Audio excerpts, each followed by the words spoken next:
after a 33-year leave of absence from his alma mater, I am pleased to present to you Dr. William Gates.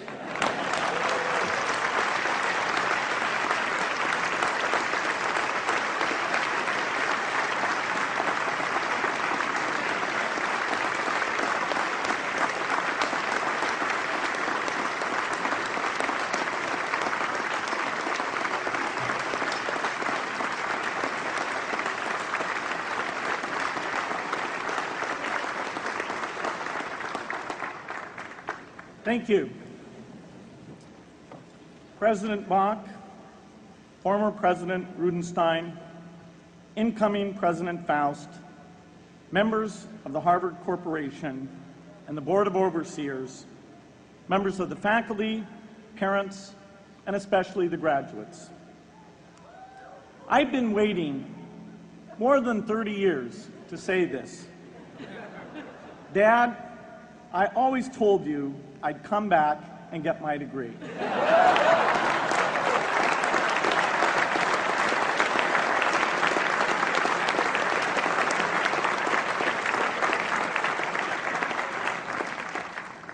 I want to thank Harvard for this honor. I'll be changing my job next year, and it will be nice to finally have a college degree on my resume. I applaud the graduates for taking a much more direct route to your degrees. For my part, I'm just happy that the Crimson called me Harvard's most successful dropout. I guess that makes me valedictorian of my own special class. I did the best of everyone who failed. But I also want to be recognized as the guy who got Steve Ballmer to drop out of business school.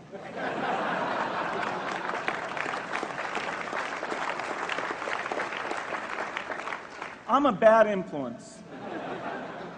That's why I was invited to speak at your graduation. If I'd spoken at your orientation, fewer of you might be here today.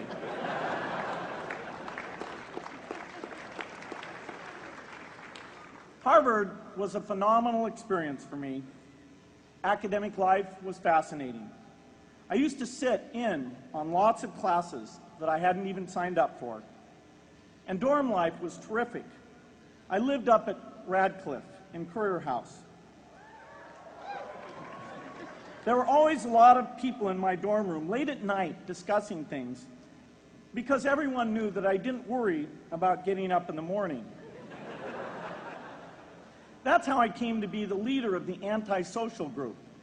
We clung to each other as a way of validating our rejection of all those social people. Radcliffe was a great place to live. There were more women up there, and most of the guys were math science types. The combination offered me the best odds, if you know what I mean.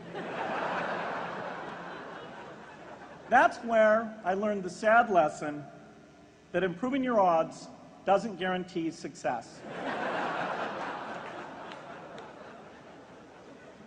One of my biggest memories of Harvard came in January 1975, when I made a call from Currier House to a company in Albuquerque, New Mexico, that had begun making the world's first personal computer. I offered to sell them software. I worried they would realize I was just a student in a dorm and hang up on me. Instead, they said, "We're not quite ready. Come see us in a month," which was a good thing because we hadn't written the software yet.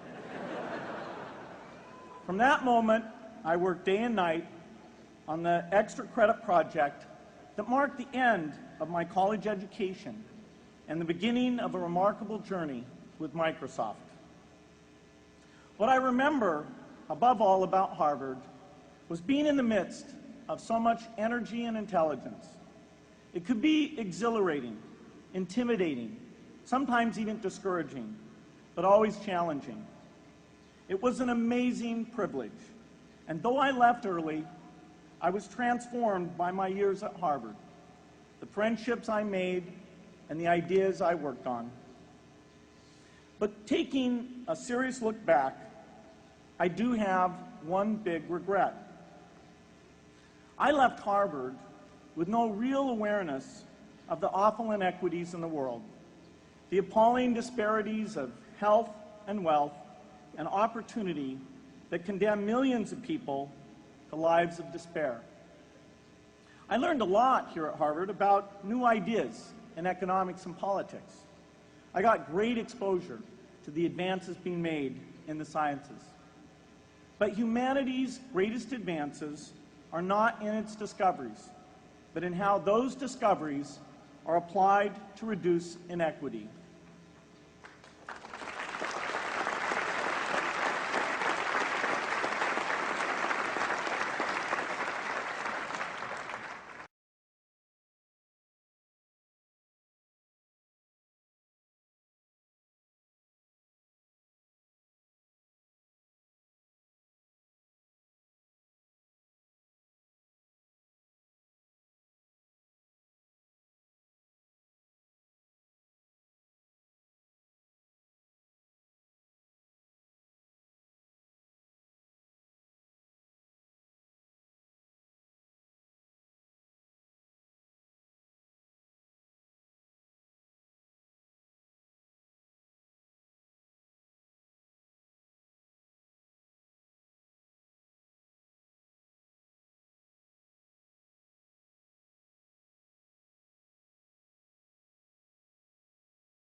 Whether through democracy, strong public education, quality health care, or broad economic opportunity, reducing inequity is the highest human achievement.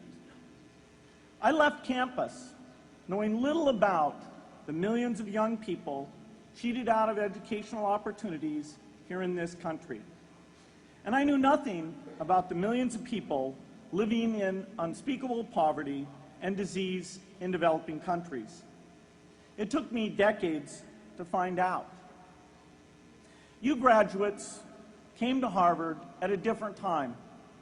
You know more about the world's inequities than the classes that came before. In your years here, I hope you've had a chance to think about how, in this age of accelerating technology, we can finally take on these inequities and we can solve them. Imagine, just for the sake of discussion, that you had a few hours a week and a few dollars a month to donate to a cause. And you wanted to spend that time and money where it would have the greatest impact in saving and improving lives. Where would you spend it? For Melinda and I, the challenge is the same. How can we do the most good for the greatest number with the resources we have? During our discussions on this question, Melinda and I read an article about the millions of children who are dying every year in poor countries from diseases that we had long ago made harmless in this country. Measles, malaria, pneumonia, hepatitis B, yellow fever. One disease that I had never heard of, rotavirus, was killing 500,000 children each year, none of them in the United States. We were shocked. We had assumed that if millions of children were dying and they could be saved, the world would make it a priority to discover and deliver the medicines to save them. But it did not. For under $1, there were interventions that could save lives that just weren't being delivered. If you believe that every life has equal value, it's revolting to learn that some lives are seen as worth saving and others are not. We said to ourselves, this can't be true, but if it is true, it deserves to be the priority of our giving. So we began our work in the same way anyone here would begin it. We asked, how could the world let these children die? The answer is simple and harsh. The market did not reward saving the lives of these children, and governments did not subsidize it. So the children died because their mothers and fathers had no power in the market and no voice in the system. But you and I have both. We can make market forces work better for the poor if we can develop a more creative capitalism. If we can stretch the reach of market forces so that more people can make a profit or at least earn a living serving people who are suffering from the great inequities. We can also press governments around the world to spend taxpayer money in ways that better reflect the values of the people who pay the taxes. If we can find approaches that meet the needs of the poor in ways that generate profits for business and votes for politicians, we will have found a sustainable way to reduce inequity in the world.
Now, this task is open-ended. It can never be finished. But a conscious effort to answer this challenge can change the world. I am optimistic that we can do this. But I talk to skeptics who claim there is no hope. They say, inequity has been with us since the beginning and will be with us until the end, because people just don't care. I completely disagree. I believe we have more caring than we know what to do with. All of us here in this yard, at one time or another, have seen human tragedies that broke our heart.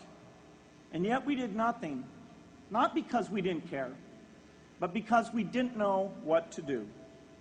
If we had known how to help, we would have acted. The barrier to change is not too little caring. It is too much complexity.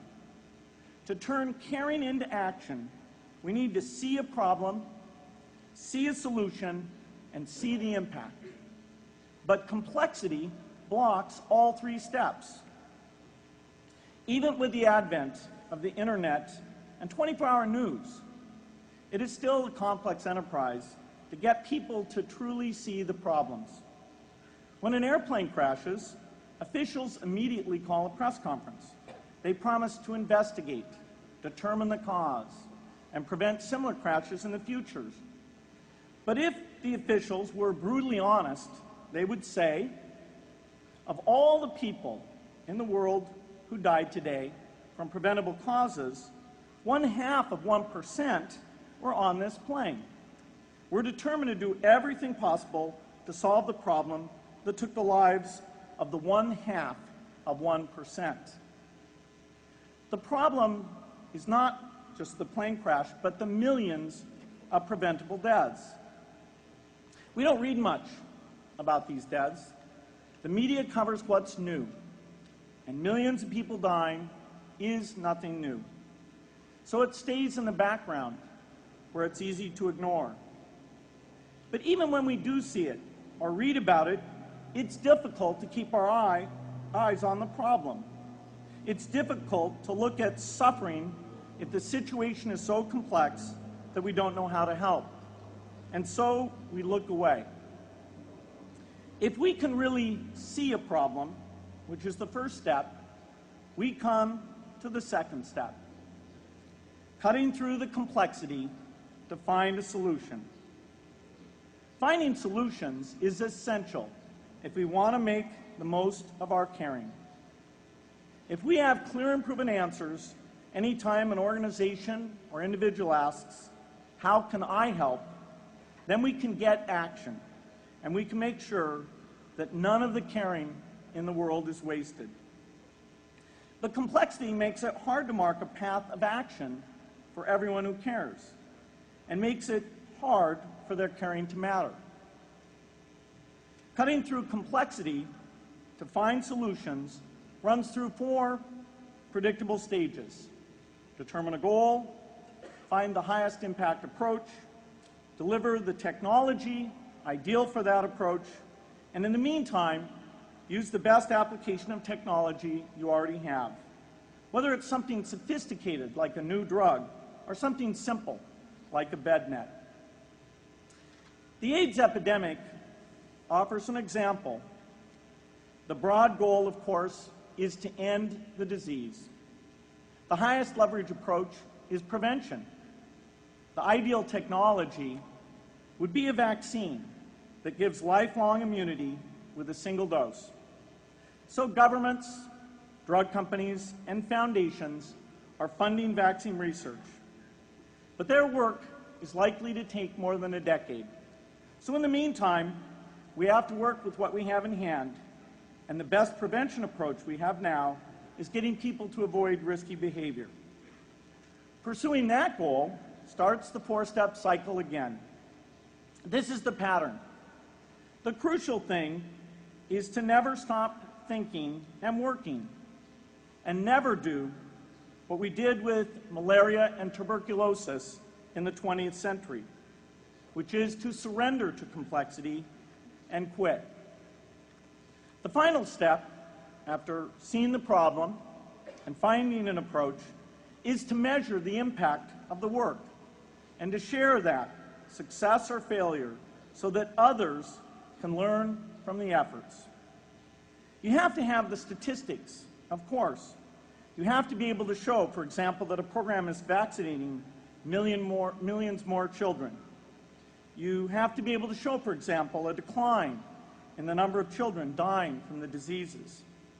This is essential not just to improve the program, but also to help draw more investment from business and government.